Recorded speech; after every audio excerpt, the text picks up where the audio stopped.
Eh bien, mes frères bien-aimés, laissez-moi, je vous appelle mes frères bien-aimés parce que vous êtes mes frères bien-aimés. On est tous ensemble, nous appartenons à la même famille, nous aimons notre Seigneur Jésus-Christ. Vous aimez Saint-Dominique et moi aussi. C'est une très très grande joie pour moi donc de me retrouver ce matin avec vous en famille. Oui, je risque ce mot en famille tout simplement parce que c'est la stricte vérité. D'une certaine façon, vous le savez, j'appartiens à votre famille spirituelle parce qu'il y eut un jour, il y eut une nuit et même des centaines de jours et des centaines de nuits où j'ai vécu la vocation dominicaine et Dieu vit que cela était bon. Je dois aussi vous avouer que tous les jours, je pense à cette période de ma vie qui m'a marqué si profondément. Et comme je considère que Dieu a voulu que je connaisse cet enracinement dans l'humus dominicain, j'essaie de garder bien présent à l'esprit et surtout dans le cœur la démarche de Saint Dominique qui est, disons-le tout de suite, du moins c'est ainsi que je vois les choses, une démarche hautement sacerdotale, c'est-à-dire hautement maternelle et par conséquent hautement miséricordieuse. Car en principe, on ne trouve pas sur la terre plus miséricordieux que l'âme d'une mère. Et ce n'est d'ailleurs pas pour rien si tous les jours nous saluons notre Mère Céleste en l'appelant Mater Miséricordiae, Mère de miséricorde, en ce sens qu'elle est une mère miséricordieuse, mais aussi Mère de miséricorde en ce sens qu'elle est la mère de la miséricorde, c'est-à-dire la mère du Christ, lui qui est la miséricorde incarnée. À force de chanter le soir le Salve Regina, et j'espère que vous le chantez le soir en famille, du moins vous les frères, vous le chantez dans vos couvents, eh bien normalement, à force de le chanter, nous devrions nous réveiller tous les matins plus miséricordieux. Le frère Joël Marie m'a demandé de vous parler aujourd'hui du prêtre en tant qu'il est le témoin de la miséricorde et je vais le faire très volontiers, d'autant plus que cela revient à affirmer que le prêtre n'a qu'un seul but dans la vie, celui d'imiter le Christ, c'est-à-dire d'incarner sa présence d'amour et de lumière dans le temps, en gardant bien présent à l'esprit la folie de Dieu le Père qui s'est exprimée dans le Christ, voulant qu'il se revête d'un corps, d'une âme humaine, de manière à rendre visible, il faudrait dire palpable, le mot est plus juste, l'immense amour qu'il porte à chaque homme, à commencer par celui qui s'égare ou celui qui le mérite le moins. Mais entre nous, est-ce que nous mesurons bien ce que Dieu a fait pour nous ? Il a quitté la gloire, il est descendu dans le conditionnement humain, qui n'est qu'un tissu de limites pour prendre dans son cœur de miséricorde la brebis perdue, l'enfant prodigue, la femme adultère, et votre Marie-Madeleine que vous aimez tant et que j'aime avec vous, et qui était envahie par la plénitude des démons. Il ne faut pas l'oublier. Autant le dire tout de suite, le Christ est attiré par la misère humaine. Nous croyons que c'est parce que nous sommes parfaits, parce que nous sommes beaux, que Dieu veut vivre avec nous, mais nous nous trompons. Ça, c'est de l'immaturité spirituelle. C'est la misère qui attire le Christ. Et il est venu pour la balayer, cette misère, pour la détruire, de manière à rendre le cœur humain beaucoup plus beau, beaucoup plus splendide. Voilà ce que fut la mission personnelle du Christ. Et cette mission, elle perdure sur la terre grâce à l'être du prêtre, je dis bien son être, qui reçoit de l'Église la charge de prolonger l'action du Christ, qui est avant toute autre chose une action salvatrice, rénovatrice, pour accomplir cette mission, qui est une mission surnaturelle, car il s'agit de révéler l'amour de Dieu à l'homme. Il faut que le prêtre possède, ou du moins fasse tout son possible pour posséder des entrailles de mère. Car encore une fois, et je n'ai pas peur de le redire, bien plus que le père de famille, la mère ressent et compatit aux difficultés qui se jouent dans le cœur de ses enfants. La vibration maternelle est unique, et c'est cette vibration que le cœur du prêtre doit acquérir. Que voulez-vous, les uns et les autres, nous sommes abîmés dans nos sensibilités, qui ne marchent qu'à moitié. Toute la journée, on met sous nos yeux le malheur des autres. Et avouons-le, nous compatissons très peu. Eh bien, il faut que notre cœur redevienne, à force de fréquenter l'Évangile et de vouloir imiter le Christ, instinctivement miséricordieux. Il faut absolument que le malheur d'autrui, sous toutes ses formes, vienne heurter notre propre cœur, le bouleverser et le mettre en marche, pour ne pas dire en morceaux, à la seule fin de remédier immédiatement au manque entrevu. Vous vous souvenez du cri de Saint Dominique? Je ne vous apprends rien, peut-être même pendant cette session, on vous l'a rappelé, lorsqu'il était pendant ces nuits, alors qu'il était chanoine à Osma, et qu'il poussait son cri, mon Dieu, que vont devenir les pécheurs? Et il pleurait, il avait mal dans son âme, en voyant tous ces êtres qui se perdaient, parce qu'ils ne connaissaient pas l'amour de Dieu. Ce cri, il faut s'en emparer. Je sais bien qu'aujourd'hui, le ressenti, ce qu'on appelle le ressenti, a mauvaise presse. Mais attention, attention, encore une fois, regardons le Christ. Regardons-le s'émouvoir, pleurer, suer de l'eau ou du sang, serré sur sa poitrine, Saint Jean. Regardez-le avoir pitié de la foule, fixer tendrement de ses yeux divins Marie-Madeleine. Et encore une fois, essayons d'échauffer un peu notre cœur pour qu'il devienne enfin un cœur humain parfait. Et ce n'est qu'à ce prix que la miséricorde se fera concrète et que les paroles du prêtre, que ses gestes seront salvateurs. Nous ne sommes pas des psychologues, des écoutants. Oui, je t'ai écouté, nous allons voir. Cela fait une demi-heure que l'on se parle. Sois heureux, je t'ai entendu. On va en rester là pour aujourd'hui. Cela, ce n'est pas la mesure miséricordieuse du Christ. Lui, il a des clous dans les mains et dans les pieds. Il prend sur la croix la place du pécheur, il prend donc ma place et la vôtre.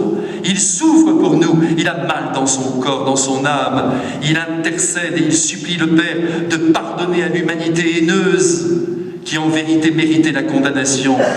Mais que voulez-vous, cette humanité, elle est constituée de l'ensemble de ses enfants.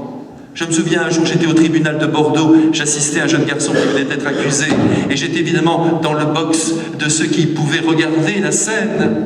Et je me souviens, j'étais à côté de la maman de ce garçon, et je l'entendais devant moi. Je voyais sa douleur. Bien sûr, elle n'était pas d'accord avec ce qu'avait fait son fils, mais si elle avait pu, elle aurait demandé à être condamnée à la place de ses enfants, de son enfant. Ça, c'est grand, mes frères, c'est comme ça que nous devons voir les choses. La miséricorde, ce n'est pas un petit don que l'on donne comme ça, parce que Dieu nous a dit d'être miséricordieux. Il faut passer dans la misère de l'autre et vouloir la soulever et la détruire. Je crois qu'il nous est impossible, et c'est la première chose que je voudrais vous dire ce matin, d'exercer la mission miséricordieuse de Dieu, que l'on soit prêtre ou apôtre par notre baptême, parce que tout ce que je vous dis là ne concerne pas que le prêtre, mais vous, vous êtes concerné directement. Vous, vous devez donner la miséricorde au monde. Eh bien, je crois qu'on ne peut pas l'exercer si notre cœur humain ne vibre pas de douleur devant le manque, le drame, la misère d'autrui. Alors vous allez me dire, mais comment faire pour que ce cœur humain vibre enfin? Eh bien, c'est une bonne question. Car cette semaine, j'ai entendu le pape François dire qu'il n'était pas donné à tout le monde d'avoir un cœur miséricordieux. D'où la nécessité de l'acquérir. Alors comment nous allons faire? Eh bien, en dilatant notre cœur à coups d'évangile, en pénétrant très profondément dans les versets sacrés, et par là en entrant dans l'être du Christ, jusqu'à ce qu'on puisse dire en vérité, ce n'est plus moi qui vis, c'est le Christ qui vit en moi. Et même allons-y, ce n'est plus moi qui vibre, c'est le Christ qui vibre en moi. Et voyez mes frères, laissez-moi penser que si aujourd'hui la foi ne se déploie plus comme il le faudrait, c'est parce que la miséricorde des baptisés et en tête celle des prêtres n'est pas une évidence pour ceux qui les regardent vivre et qui les écoutent. Bien sûr, nous faisons notre travail, nous célébrons les sacrements, y compris celui de la réconciliation, qui témoigne de la miséricorde de Dieu. Bien sûr, nous tartinons quelques sandwichs et donnons quelques pantalons aux pauvres. Nous faisons de belles déclarations à l'égard de ceux qui ne partagent pas notre foi. Bien sûr, nous essayons d'être bons avec les personnes. Mais en même temps, comme nous le constatons, l'amour du Christ ne laisse pas sans voix l'humanité qui nous entoure, alors qu'elle devrait être séchée sur place en voyant notre manière d'être et de faire. Sans compter qu'aujourd'hui, l'Église apparaît aussi comme une instance morale internationale qui donne des règles de conduite, et c'est évidemment son devoir, mais qui, au passage, sans le faire exprès, est perçue comme une institution qui rejette, qui repousse ceux qui ne sont pas à ses yeux au point et qui ne suivent pas le bon chemin. Alors ce qui est frappant chez Jésus, c'est que ceux qui ne sont pas au point, eh bien ils recherchent sa présence. signe qu'il devait percevoir en lui une absence totale de jugement, une compréhension infinie de leur situation et un amour débordant pour eux. Ce n'est pas le Christ qui cherche les pécheurs, ce sont les pécheurs qui le recherchent. Et pourtant, vous le savez, la vérité, il la leur disait, mais je crois en la leur proportionnant avec un tact fou. Autant dire qu'au fond, tout se joue sur la qualité du cœur de l'apôtre, sur sa manière d'être. Et c'est là que je veux en venir, du moins si nous voulons incarner la miséricorde de Jésus. Et cela est valable pour le prêtre, encore une fois, mais aussi pour tous les baptisés qui doivent répandre la sagesse du Christ dans leur milieu de vie. Ici, avant de continuer plus avant dans ce lieu de la Sainte-Baume, je voudrais rappeler les mots très forts que Jésus lança aux pharisiens en présence de Marie-Madeleine. Ce sont des mots qui restent universellement vrais. Celui à qui on pardonne peu montre peu d'amour. Et cela laisse entendre, tant pis pour les justes, que celui qui s'imagine ne pas avoir besoin de pardon aura du mal à aimer ses frères, à les comprendre et à les pardonner. Vous savez, il n'y a rien à faire. Il n'y a que deux types de personnes qui soient capables de comprendre vraiment le pécheur. Il y a le grand pécheur qui a été lui-même pardonné et qui sent ses faiblesses, qui perçoit bien que celles-ci vont demeurer à jamais en lui, même s'il a été pardonné. Et il y a à l'autre bout de la chaîne un être immaculé qui est tellement au-dessus du panier qu'il comprendrait la personne qui se perd. Autrement dit, pour comprendre le pécheur, il faut être ou Jésus, ou la Sainte Vierge, ou sur l'autre versant, Saint Augustin ou Charles de Foucault, et j'en passe et des pires. Autant dire que celui qui se maintient artificiellement sur les neiges éternelles, en se mettant au-dessus du panier des pécheurs, ne peut pas exercer la miséricorde de son Seigneur. C'est impossible. Qui ne sait pas qu'il est un pauvre type, ou qui ne croit plus l'être, ne peut pas comprendre les pauvres types qui souvent d'ailleurs n'y sont pour rien dans leur pauvreté qu'ils expriment quelquefois, même de manière arrogante.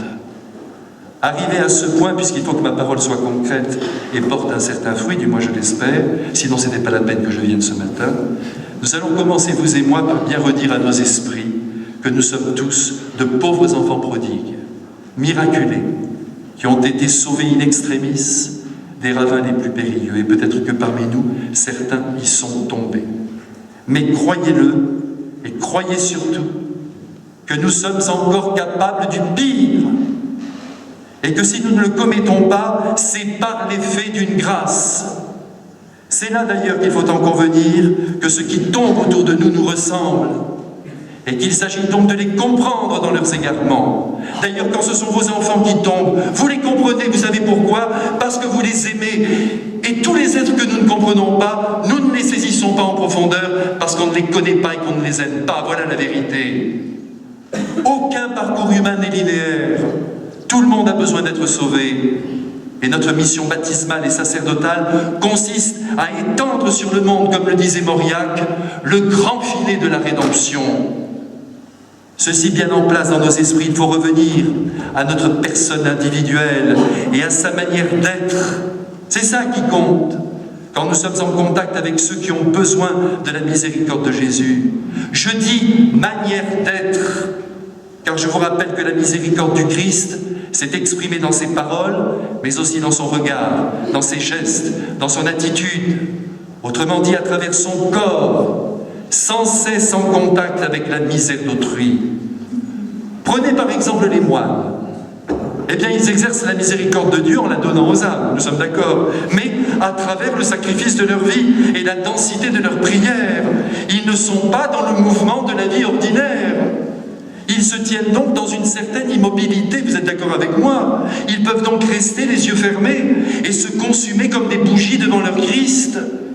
Mais le prêtre, le baptisé que vous êtes, nous qui sommes dans le monde, Dieu compte sur notre voix, mais aussi sur notre corps, sur notre regard, sur nos yeux, pour révéler au monde l'amour qu'il porte aux hommes. Donc j'y reviens, notre manière d'être est capitale. Et puis soyons réalistes, c'est notre corps, c'est notre visage que les personnes voient en premier. Ce sont nos gestes, notre façon de nous comporter qui les atteignent, qui les touchent ou qui les rebutent. C'est aussi notre manière de prendre les choses quand ils nous exposent leur situation ou leurs problèmes qui les attirent ou qui les révulsent. Attention, ce qu'on laisse entrevoir de nous n'est pas seulement une forme extérieure. Vous connaissez bien sûr le mot célèbre de Victor Hugo, il est très simple et je l'aime beaucoup. La forme, c'est le fond qui remonte à la surface. D'où la nécessité de laisser surgir par notre seule présence le fond de notre âme, qui normalement est irrigué par le sang du Christ et par sa pensée. C'est donc notre manière d'être qu'il faut avoir le courage de remettre en cause, si l'on s'apercevait qu'autour de nous, les personnes ne rencontraient pas, à travers nous, la présence de Jésus dans nos gestes et dans nos mots. Ici, permettez-moi de rappeler encore une fois un mot de Mauriac qui est fabuleux. Vous savez, Mauriac, il faut bien le suivre parce que c'est un chrétien qui a beaucoup lutté dans sa propre personne.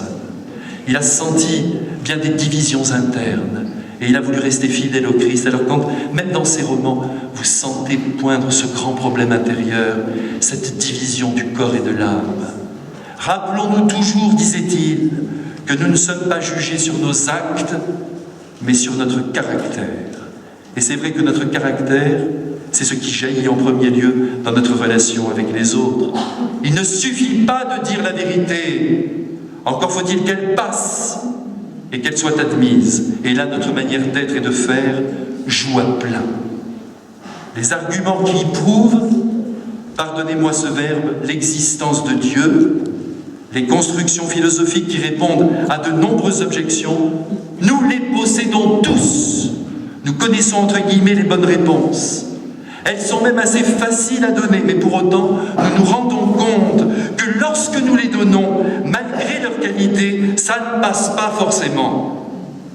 Des cœurs restent bloqués. Dites-moi pourquoi le pape François maintenant soulève comme ça les foules. Pourquoi? Mais à travers des petits gestes symboliques. Alors ceux qui ne sont que rationnels ne le comprennent pas, alors que le Saint-Esprit a voulu qu'on voie dans notre pape un homme simple, un homme qui est capable de prendre le sac d'une femme et de le lui rendre parce qu'il est tombé par terre.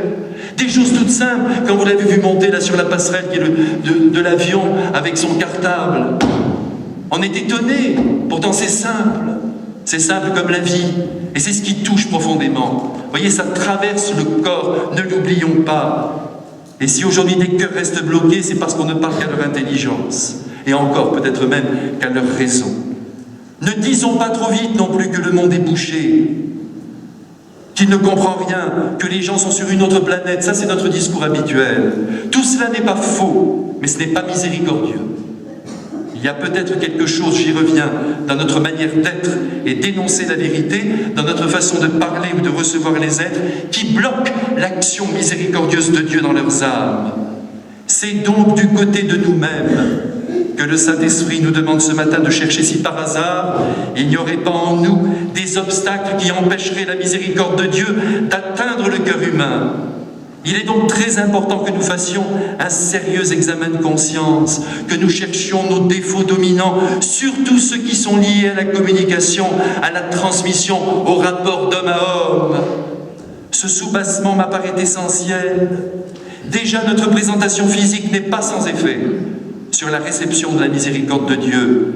Et dans cette présentation, il y a bien sûr notre manière de nous habiller.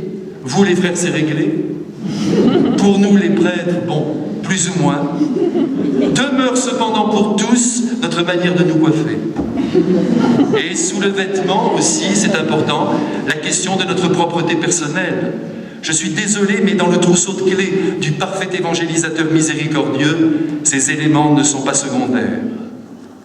Pardonnez-moi de rester ainsi sur ce plan humain, mais je vous assure qu'il est essentiel.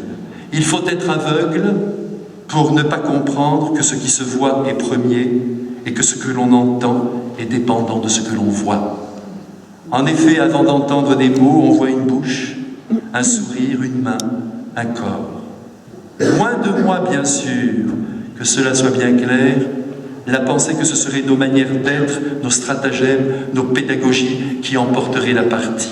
C'est évidemment le Christ qui agit bien au-delà de nos pauvres êtres limités. C'est sa grâce qui transforme. Cependant, encore une fois, cette grâce, elle traverse notre être et elle réclame notre coopération.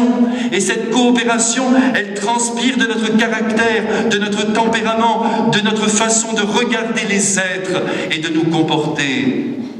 Dieu se sert donc de notre pauvre corps pour passer dans les âmes. Vous me pardonnerez d'être aussi prosaïque ce matin.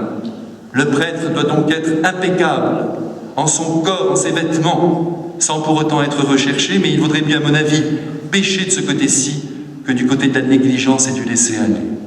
Vous savez, les gens nous observent beaucoup plus que nous ne le croyons, et si de leur côté ils sont miséricordieux, ils savent aussi être repoussés par notre manière d'être et de nous présenter. Il convient que les personnes qui nous rencontrent puissent s'approcher très près de nous. Éventuellement, si nous devions les consoler, saisir une main sans qu'ils n'éprouvent aucune répulsion à notre égard. Ah, ce matin, ne m'en voulez pas de ne pas livrer les grands principes qui commandent l'action miséricordieuse de Dieu.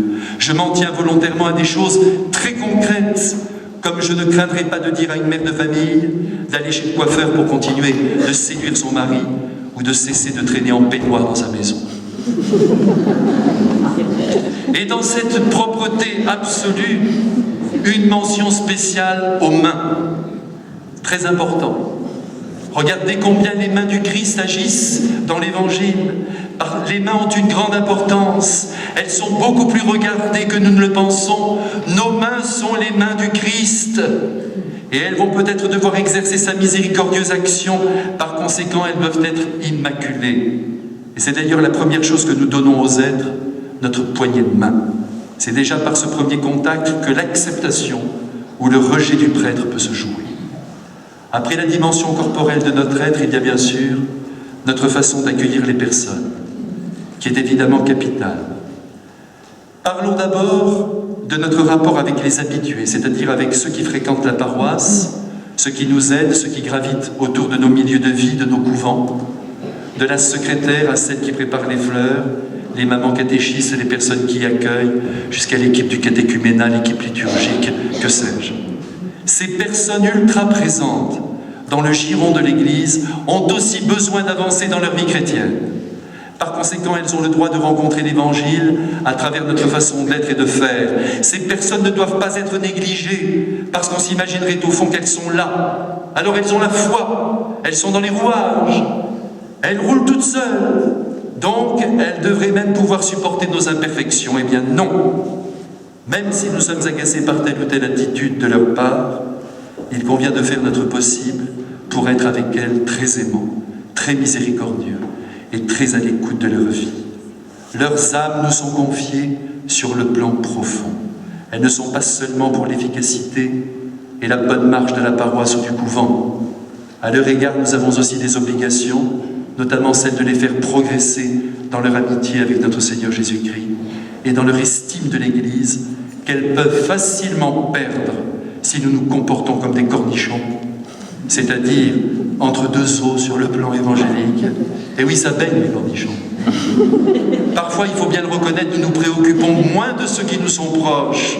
Et là, il faut que nous fassions très attention. Par exemple, nous ne les invitons pas forcément à se confesser. On a l'impression qu'elles dominent leur vie spirituelle. Il ne faut pas le croire. Je le redis, ces personnes nous sont confiées et elles ont droit à la miséricorde de Jésus.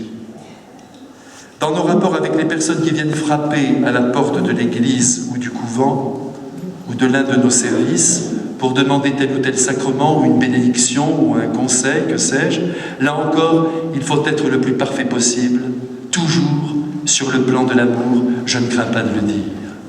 Là, immédiatement, l'impact sera ou positif ou négatif. C'est la qualité de notre présence à leur côté, qualité, je le redis, avant tout d'amour et de compréhension, et donc de miséricorde, qui va permettre au Christ de faire irruption dans leur âme, de les saisir et de les emporter. En parlant ici, je ne peux pas oublier ce que fut le Père Vessière, peut-être on vous en a parlé pendant cette session, lui qui a été le gardien de la grotte pendant plus de 40 ans et qui repose maintenant dans le petit cimetière qui se trouve derrière moi. Ce Père Vessière était un être extraordinaire. Il n'a plus bougé de la grotte depuis un moment tout à fait unique de sa vie où il a compris que Jésus lui demandait de demeurer là-haut.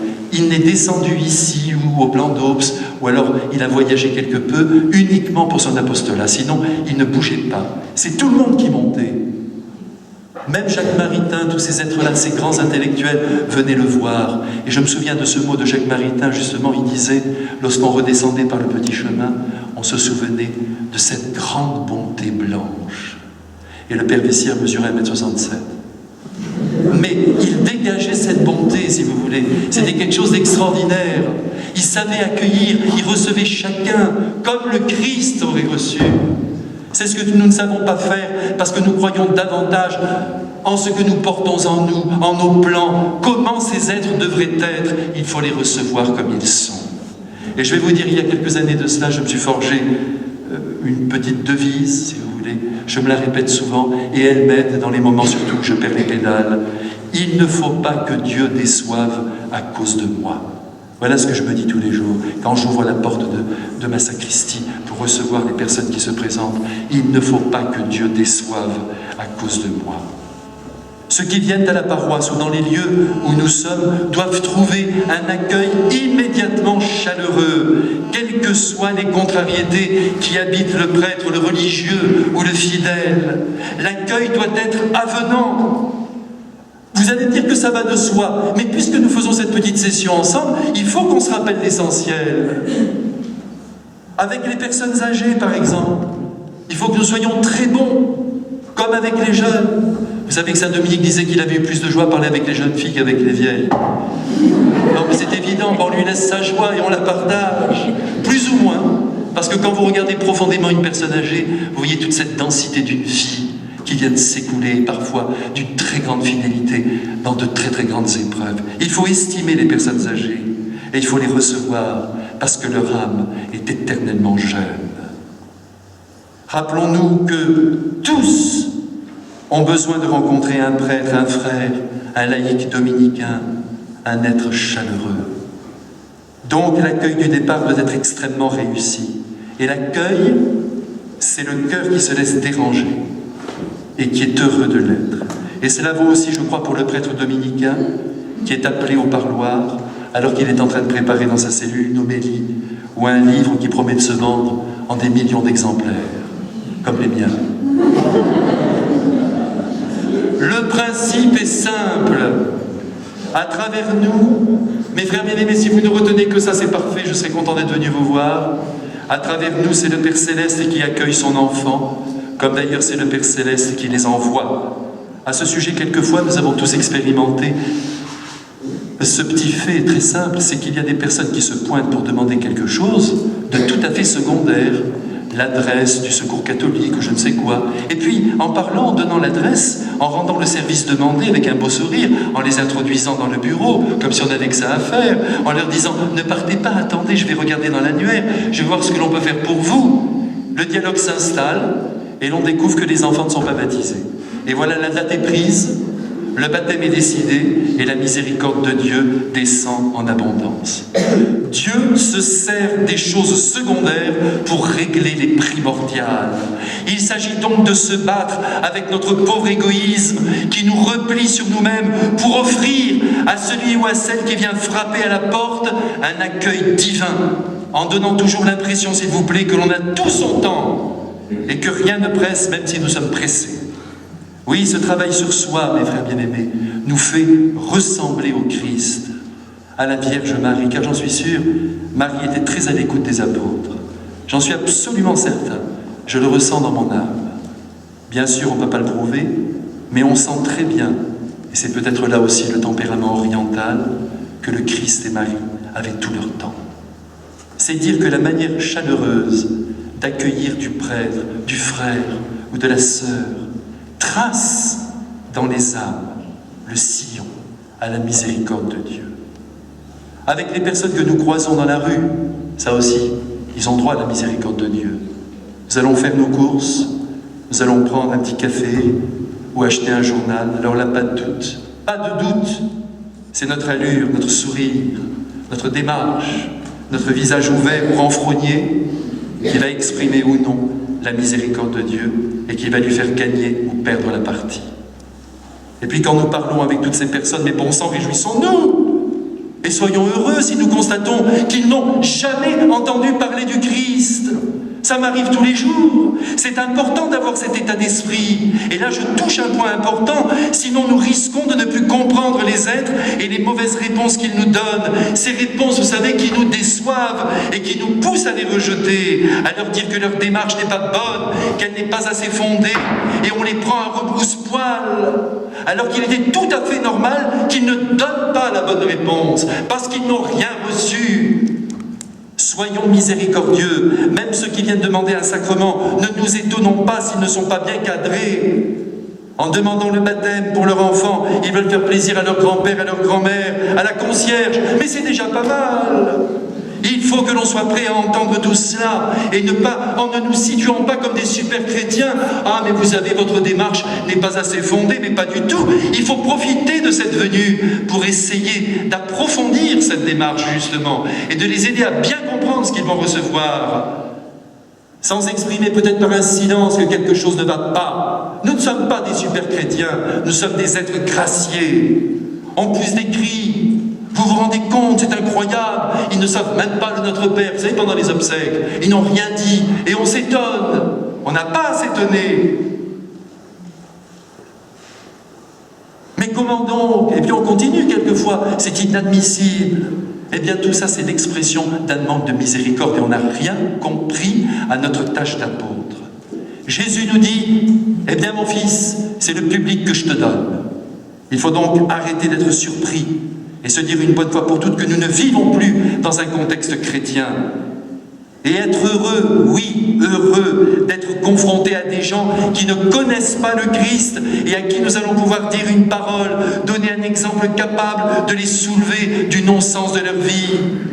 Je vous avoue d'ailleurs qu'à la fin de la messe du dimanche, car j'ai souvent un baptême, vous savez, à midi, puis un autre à 3h l'après-midi, quand l'enfant de cœur vient vers moi, il me dit « Oh là là, vous savez, il semble complètement déconnecté. » Alors quand il me dit ça, je me réjouis. Je me dis enfin, j'ai le public de Saint-Paul. Et je suis tout heureux d'essayer d'aller les chercher. C'est ça notre tâche. C'est pas la peine d'épouser la pensée, le charisme de Saint-Dominique si on n'est pas heureux de rencontrer des gens qui sont éloignés de la foi. Et même si leur comportement ne va pas, c'est un comportement qui est lié à leur pensée. Mais demain matin, tout peut changer. Pensez à Marie-Madeleine et pensez à tous les autres. Jésus est venu justement sauver ce qui était perdu, mais ne l'oublions jamais. C'est pour ça qu'il y a des prêtres sur la terre, c'est pour ça qu'il y a des laïcs dominicains aussi. C'est pour ça que vos couvents, vos pères vous demandent aussi de venir les aider, pour être le prolongement de la miséricorde de Jésus, et non pas les juges de vos frères. Un autre point aussi très important mérite ce matin d'être abordé. Vous permettez que je continue encore un peu? Bientôt je m'arrête. Aujourd'hui, quand on évoque la question de l'évangélisation, parce que c'est quand même une question qui nous préoccupe, et par conséquent de la transmission de la miséricorde de Dieu, on s'en va tout de suite du côté de la méthode. On se dit qu'est-ce qu'on va faire, comment on va s'y prendre. Faisons bien attention. De méthode, il n'y en a qu'une. C'est la communication concrète de la bonté de Dieu pour chaque âme rencontrée. Et c'est dans la seule mesure où l'amour divin jaillit du cœur de l'apôtre que le cœur qui lui fait face réussit à en prendre conscience et plus encore à en vivre. Quelquefois, il nous arrive même de vouloir tisser des liens, écoutez-moi bien, et même de mimer une certaine amitié pour évangéliser. Eh bien non, c'est une profanation. Avec le Christ, les choses ne marchent pas ainsi. Faire miséricorde au monde, c'est estimer les personnes qui nous sont envoyées, c'est les aimer pour de vrai, comme disaient les enfants. Et c'est à ce prix que la miséricorde de Jésus se fait crédible. Nous devons aimer les êtres parce que le Christ les aime et les poursuit. Quand nous allons à la recherche de la brebis perdue, nous y allons comme le Christ, avec notre être tout entier qui souffre de voir un frère se perdre.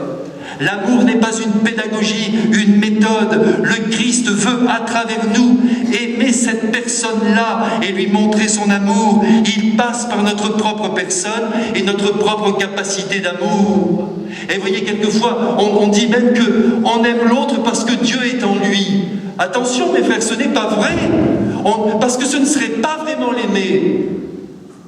On l'aime parce qu'il est aimé de Jésus et que Dieu l'a voulu éternellement et que Jésus ne supporte pas que son enfant ne vienne pas vers lui parce qu'il risque de s'égarer sur la terre, de faire des mauvais choix, d'être malheureux et peut-être même de perdre la vie éternelle. C'est à travers la manifestation de cet amour réel, mais attention, qui sort de nous, que la personne va accepter d'aller plus loin, uniquement parce qu'elle est touchée à travers nous par le réalisme de l'amour de Dieu. Vous voyez, nous ne sommes pas dans la méthode, on n'est pas là en train de trouver un système pour essayer d'emporter les personnes vers Dieu, alors on leur parle gentiment. On les aime vraiment avec notre cœur. Il faut arriver à ce stade-là. Et bien évidemment, on prie pour elles aussi. On les offre au Père avec le Christ durant la Sainte Messe. On les coince dans le rosaire. Et en même temps, on se donne à elles, concrètement, en les aimant très fort, c'est-à-dire en leur offrant notre aide, notre soutien, notre temps. À ce sujet, j'ai été extrêmement frappé par un propos du Père Cantal Messa, je pense que vous le connaissez, c'est le prédicateur de la maison pontificale. Lors d'une prédication de Carême qu'il a donnée au Vatican, il a rappelé que nous étions tous appelés à vivre, écoutez-le, non pas un amour froid, ce sont ces termes, à aimer en surface, sans participation de tout l'être, mais à vivre d'un véritable élan intime du cœur. C'est donc avec le corps et l'âme que cet amour s'effectue. Eh bien, nous savons bien sûr que notre corps est offert au Seigneur, je parle des prêtres et des religieux, mais notre corps, attention, c'est aussi notre mouvement, notre manière de faire, j'y reviens. C'est la main qui se tend, le sourire qui éclate, les mains qui en serrent, les bras qui en serrent, le baiser que l'on donne. C'est donc tout notre être qui est convoqué à manifester l'amour de Dieu. Et c'est donc en aimant sincèrement les personnes qui nous sont confiées que l'amour divin a une chance de pénétrer très profondément dans leurs âmes. Vous savez ce qui manque aujourd'hui à la diffusion de la foi? Eh bien, c'est la charge humaine des apôtres. Voilà ce qui manque. Voyez, dernièrement, pardonnez-moi de vous parler de moi, mais il faut bien que je vous parle de quelque chose de concret. J'étais à Paris, je suis allé enregistrer un disque à Paris. J'espère que vous l'avez écouté, il est magnifique. Eh bien, j'ai rencontré à cette occasion quelques musiciens qui font partie des plus grands de France. Il y avait le pianiste de Charles Trenet, le guitariste de Charles Aznavour, tout ça. Après avoir tout enregistré, avoir passé, vous me voyez, moi en soutane comme ça dans les studios. Au début, ils étaient un peu coincés. Hein. Bon, mon père, mais attention, très poli, parfait. Parce que tous les êtres qui sont très éloignés de la foi, je ne parle pas des militants qui sont contre nous, n'en parlons pas. Nous sommes miséricordieux aussi à leur égard, c'est pas leur faute. Encore une fois, ils ne reçoivent rien et ils sont manipulés. Mais je parle de la majorité des personnes. Laissez-moi vous dire qu'elle nous est favorable. C'est sûr. C'est pour ça que Jésus a dit, allez-y, la moisson est prête, ramassez. Vous voyez, il n'a pas dit, essayez de créer quelque chose. Allez-y, c'est fait. C'est comme ça qu'il faut aller évangéliser. Eh bien, lorsqu'on s'est retrouvés pour les divers repas pendant les 3 jours où nous étions ensemble, il me parlait de leur première communion, il me parlait de beaucoup de choses. Et il me disait, vous savez, mon père, on n'est pas du tout opposés à la foi, mais on ne voit personne. Et voilà le problème, c'est qu'on ne voit personne. Ni chrétien, ni prêtre. Ni prêtre dans la rue, même pas, pour pouvoir s'adresser à eux et leur parler. C'est pour ça qu'ils ne pratiquent pas, mais ils ne sont pas contre. Et qui n'est pas contre moi est avec moi. Mais seulement, ces êtres-là, il faut essayer de les conquérir. Mais par notre présence et par cette charge humaine, en s'intéressant à ce qu'ils vivent. Mais encore une fois, pas parce que ce serait une méthode, mais parce que nous les aimons. Ils se tournent vers nous et ils vont chercher la source de cet amour qu'on leur donne, de cette attention qu'on leur porte. À la lumière de ma pauvre petite expérience, je crois pouvoir aussi affirmer que les êtres nous observent dans notre générosité. Alors là, faisons bien attention. Pour la majorité des gens qui sont extérieurs à l'Église, nous le savons bien, pour eux, nous sommes riches. Je parle des personnes extérieures à la foi. Je ne parle pas de nos paroissiens qui savent l'état de l'Église ou de nos couvents. Parmi vous, nous allons passer une petite corbeille maintenant. Ceux de l'extérieur sont obnubilés par les ors du Vatican, c'est toujours la même histoire. Ils sont convaincus que l'Église s'en met plein les poches. Eh bien, comme je n'arrive pas à déraciner cette idée, je ne veux surtout pas qu'ils pensent que je ne suis pas généreux. Et de plus, comme je n'arrive pas à leur prouver que je n'ai pas d'argent, et d'ailleurs ils n'ont pas tort, j'en ai, nous avons tous quand même notre traitement de prêtre, et il n'est pas si désastreux que cela. Notre logement, notre électricité sont payés. C'est pas mal du tout, 863 €, quand on n'a pas d'enfants et de femmes. Alors je préfère qu'ils pensent que je suis généreux plutôt que radin. Donc tous les jours, c'est un petit fait que je vous donne, mais que vous pouvez étendre à votre propre vie. Tous les jours, je vais boire le café dans un bar à côté de chez moi, et tous les matins, je paie la tournée à tout le monde. Tout le monde se dit, ah, ce curé, il est bon. Il en faut peu. Et grâce à cette manière de faire, même si certains pourraient profiter, mais qu'importe, grâce à cette manière de faire, des baptêmes sont décidés, des mariages sont scellés, et j'espère même des vocations vont se lever. On ne sait jamais, des vocations de bar. Il arrive bien sûr de temps en temps que l'un ou l'autre me paie le café, c'est sûr, et souvent c'est le patron du bar, c'est beau de sa part. Vous vous rendez compte, Jésus a dit, celui qui vous donnera un verre d'eau en qualité que vous êtes mon disciple, il sera sauvé. Alors quand il me paie le café, je dis bravo, merci, merci. Et je vous assure qu'avec le temps, cette manière de faire, ça paie. Nous n'avons pas à être, nous, prêtres religieux, des assistés. Même quand nous allons chez le dentiste ou je sais pas chez qui, il faut payer, il faut leur montrer que nous sommes là et que nous respectons leur travail. Et ils en sont profondément touchés, surtout ceux qui vous disent « Mais non mon père, pour vous c'est gratuit. » Non! Ils sont étonnés. Alors il dit « Si vous les payez, payez. Hein. » Mes frères bien-aimés, laissez-moi vous le dire, offrir un café, c'est faire miséricorde au monde. En observant le Christ, nous voyons aussi combien ces journées sont marquées par sa générosité, par le don de lui-même. Je ne vous apprends rien. Des heures entières, il accueille les malades. Moi, j'aime ces moments, vous savez, où il change de ville. Il va habiter dans on ne sait pas quelle maison. Et puis là, toute la journée, il parle à l'intérieur de la maison. Et puis quand le soir, quand il fait meilleur, il se présente devant la porte. On lui apporte les malades, les possédés. Il s'occupe de tout le monde pendant que les apôtres sont en train de dormir dans la pièce d'à côté. Et puis finalement, peut-être vers 3 heures du matin, il s'allonge un peu sur sa paillasse. Et à 5 heures du matin, il est le premier dans la montagne à prier son Père. Je ne sais plus dans quel passage d'évangile, on le voit bien. C'est magnifique. Vous essayerez de retrouver ce passage, c'est beau comme tout. J'aime Jésus quand il s'use de la sorte. Il n'a que 3 ans devant lui et il en profite bien. C'est extraordinaire, cette générosité miséricordieuse de Jésus. Même à l'égard des pharisiens, là aussi mes frères, il faut faire attention. Je ne sais pas si vous avez remarqué, mais même lorsque ceux-ci l'attaquent, il n'y a rien à faire, il leur répond gentiment. Il donne une réponse. C'est vrai que de temps en temps, il sort de ses gonds. Et il les insulte un peu. Parce que quand même, il ne faut pas exagérer. Mais en même temps, dans la majorité des cas, il les écoute et il leur explique pourquoi il agit de telle ou telle manière. Mais vous ne comprenez pas que ce sont les malades qui ont besoin du médecin. Vous vous souvenez de tout ça? Il est bon. Eh bien, nous aussi, il y a des pharisiens dans nos assemblées. Il ne faut pas l'oublier. Il faut être bon avec eux. Pour essayer, encore une fois, de changer leur cœur, car il y a des pharisiens qui se convertissent. Gamaliel et toute la bande, Nicodème. Ils sont beaux, tous ces êtres. Ils sont au ciel, ils m'écoutent en ce moment, ils ont raison. Alors voyez-vous, Jésus nous supplie d'être doux et humble de cœur. Vous le savez, c'est la seule fois d'ailleurs où il dit « Mettez-vous à mon école ». Il faut que nous restions doux et humbles de cœur, ce qui n'empêche pas une certaine force, une certaine passion, mais quand même, dans le fond, il y a cette douceur, cette compréhension, cette gentillesse, cette amabilité, cet humour aussi. Notre compréhension des situations et des êtres sont attendues par le Christ.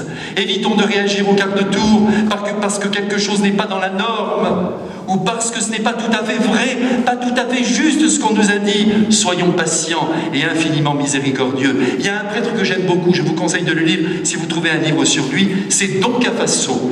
Ici, il y a Monseigneur Ravotti qui est là, qui le connaît bien, je ne sais plus où il est passé, mais je peux vous dire une chose, c'est que ce Don Cafasso, c'était le directeur spirituel de Don Bosco. Il n'y aurait jamais eu de Don Bosco sans Don Cafasso, parce qu'il faut toujours qu'il y ait des exemples qui soient là. C'était un très grand professeur de théologie morale, et en même temps un très très grand confesseur. Il passait ses journées dans son confessionnal quand il ne donnait pas de cours. Il était un peu malade, avec une épaule plus haute que l'autre, il ne payait pas de mine, mais au fond de son cœur, ça vibrait. Eh bien, je vais vous raconter une confession de Don Cafasso. Ça va vous éclairer. Eh bien, ce Don Cafasso, encore une fois, grand professeur de théologie morale, il voulait toujours donner l'absolution. Et ce n'était pas facile au cœur du XIXe siècle, hein, comme ce n'est pas facile encore aujourd'hui. Eh bien, quand j'entends aujourd'hui même des jeunes prêtres qui disent « Ah non, dans ce cas-là, je ne donne pas l'absolution ». Mais on sent que c'est normal, on ne donne pas l'absolution. C'est normal, d'accord, mais on doit pleurer si on n'a pas pu la donner, car nous ne sommes que des canaux. Cette miséricorde de Jésus, elle doit nous traverser, on n'a pas le droit de la retenir. Et si on la retient, c'est vraiment parce qu'on ne peut pas faire autrement. Eh bien donc, Cafasso, vous voyez, écoutez cette confession. C'est pas lui, évidemment, qui l'a livrée, puisqu'il était tenu au secret. Mais celui qui s'est confessé. Un brave homme qui était allé le voir, qui lui avait dit « Écoutez, moi je suis désolé, je viens me confesser parce que c'est Pâques, mais je ne peux pas pardonner à quelqu'un de ma famille. » Alors donc Cafasso dit « Mais pardonnez-lui, allez-y, pardonnez-lui. » Mais voyez, il se battait. « Non, je ne peux pas lui pardonner, il m'a fait ça, il m'a fait ça. » Et puis il prenait tout son temps, donc Cafasso. « Allez, je vous en supplie, pardonnez-lui. »« Non, je ne peux pas. Mais Jésus vous pardonne tout. Pardonnez, c'est pas grave, je ne veux pas. » Alors il lui dit « Écoutez, on va peut-être dire un Notre Père ensemble. » Alors, ils récitent ensemble Notre Père, et puis évidemment, il arrive à la fameuse phrase « Pardonne-leur comme nous pardonnons aussi. » Voyez, vous l'avez dit. Allez, au nom du Père. Vous voyez, c'est formidable, ça. La miséricorde de Dieu ne demande qu'une chose, c'est à se répandre. C'est ce que nous devons comprendre. Arrêtons de nous situer, encore une fois, au-dessus de nos frères. Nous aussi, mes frères bien-aimés, vous avez péché comme moi, n'est-ce pas? Je ne fais pas de grande révélation en vous disant ça. Je suis un pauvre homme, comme je vous l'ai dit tout à l'heure, et vous aussi, d'ailleurs. Je vous mets dans mon sac. Eh bien, laissez-moi vous dire, vous vous souvenez, à chaque fois que vous êtes confessé, au début, ça dégouline un peu. Parce qu'il faut dire certaines choses, et après, c'est la joie. Pourquoi refuser cette joie à ceux qui viennent nous voir? Ne jugeons personne, mes frères bien-aimés. La miséricorde ne tombe pas du ciel. Vous le savez, du moins si elle vient d'en haut, elle passe par en bas.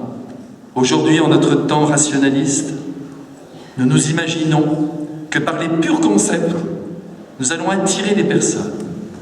Et c'est pourquoi nous proposons beaucoup de formations, de réflexions, de colloques, et nous faisons bien.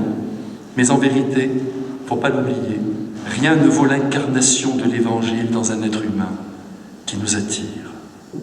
D'ailleurs, si vous regardez de près vos routes, comme en ce moment je contemple ma propre route, eh bien vous remarquerez que le Seigneur vous a appelé à lui.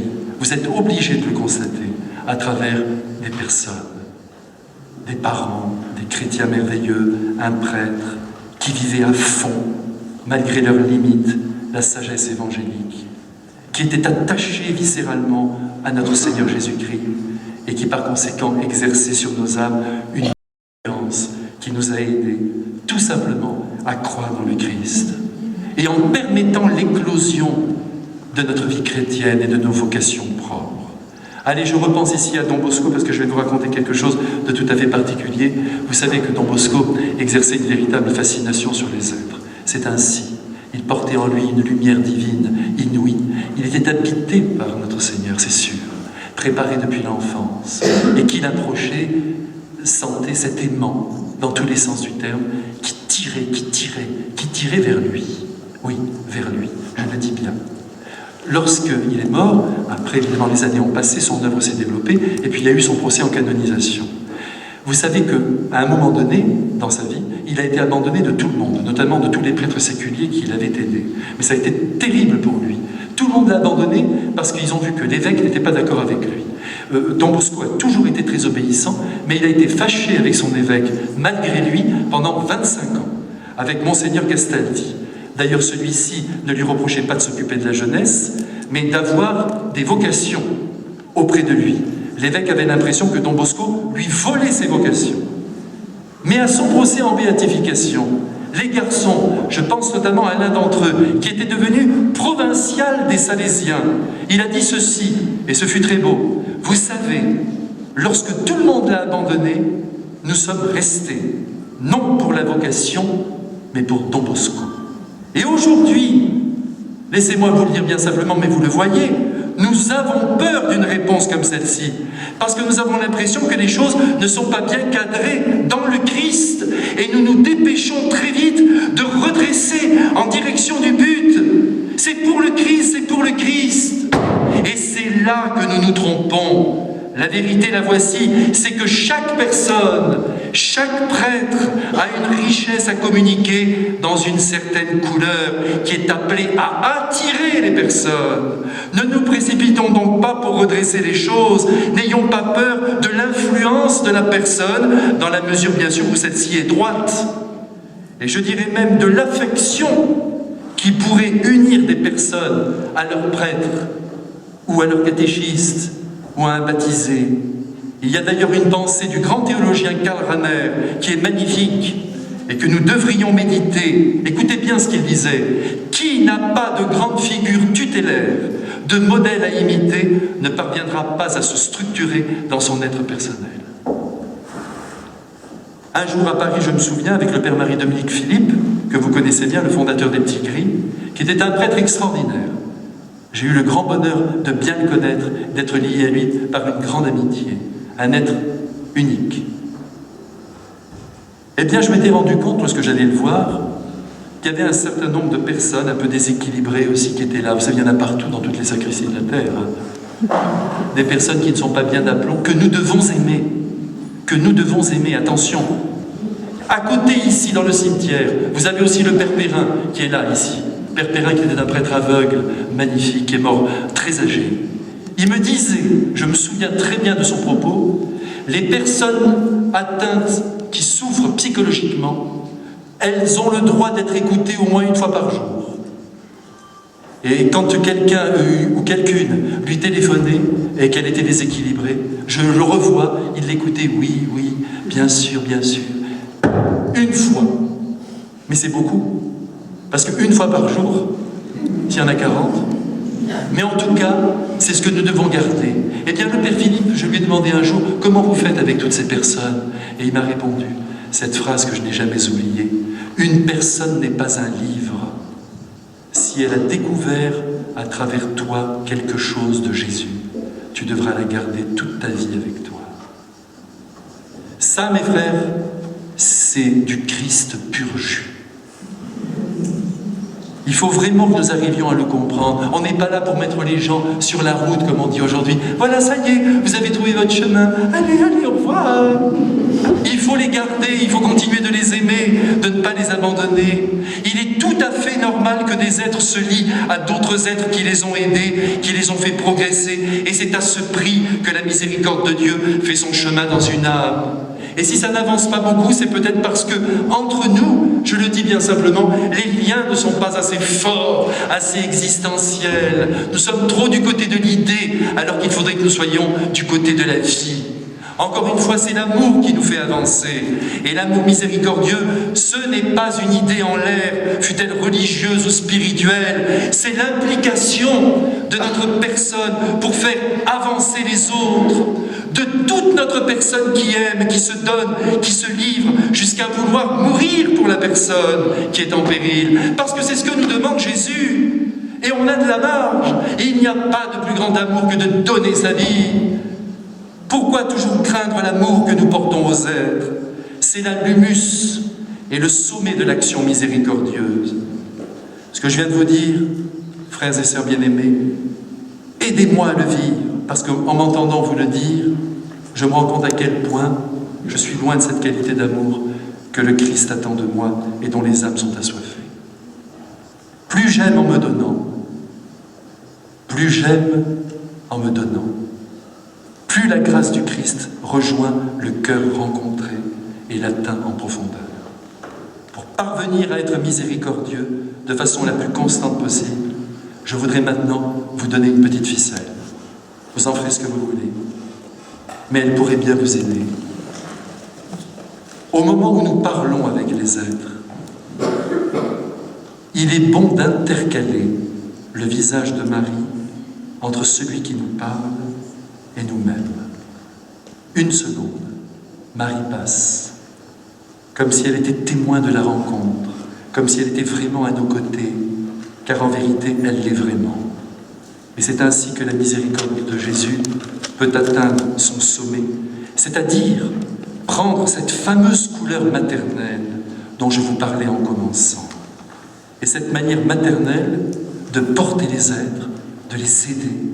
Elle ne peut exister en nous que si nous considérons tous les êtres qui nous approchent comme nos propres enfants, même s'ils ont 40 ans de plus que nous. Et si nous n'y arrivons pas parce que nous trouvons cette situation un peu anachronique, considérons ces personnes qui nous rencontrent comme des petits-enfants de Marie qui nous sont confiés par elle et que nous devons comprendre et aimer de sa part et de la part de son Fils, et sur lesquels nous devons verser la miséricorde divine. Je ne suis pas venu juger le monde, mais le sauver. Ça va loin, cette affaire. Jamais, vous m'entendez, jamais, nous ne dégagerons un être du mauvais chemin où il se trouve sans l'implication de tout notre être, sans que notre propre cœur ne comprenne la structure pécheresse de l'homme qui explique en grande partie ses défaillances. Jamais nous ne dégagerons sans le don de notre amour démesuré qui est le véhicule le plus adéquat pour transporter la miséricorde de Jésus dans un être humain. Voilà ce que je voulais vous dire ce matin et me redire à moi-même. Merci de m'avoir écouté, merci de m'avoir permis de repenser à tout ce que dans ma propre vie est un obstacle à l'action miséricordieuse du Christ qui rêve de se répandre sur le monde entier.